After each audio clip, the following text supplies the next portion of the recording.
Hello mga kakyauti! Another day, another harmonization!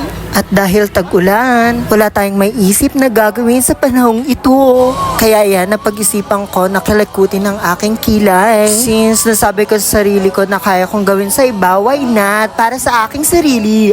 So ayan nga yung before ko, bago umpisahan. At yan na, nilagyan ko na muna ng anesthesia. At para sa ating pangangalikot, hindi tayo masaktan. So sabi ko sa pamangkin ko, picture mo yung sarili ko. Ayan na nga. Selfie muna tayo before the session. So here we go, start na tayo. Actually, nung time na yan, parang hindi ko talaga gamay. At mahirap pala pag ikaw yung gagawan mo yung sarili mo. Akala ko madali lang ang mga bagay-bagay. Ngunit nagkakamali tayo sa ating mga inaakala sa sarili. Pero sabi ko sa aking sarili, kung kaya ko para sa iba, syempre kaya ko yun para sa sarili ko.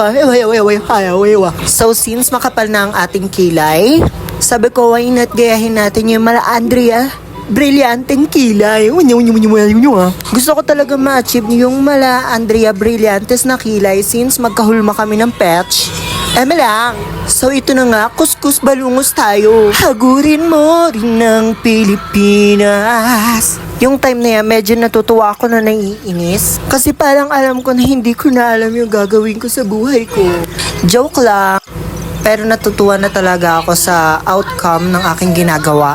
So, tatapusin na natin ang video. Here is the final look.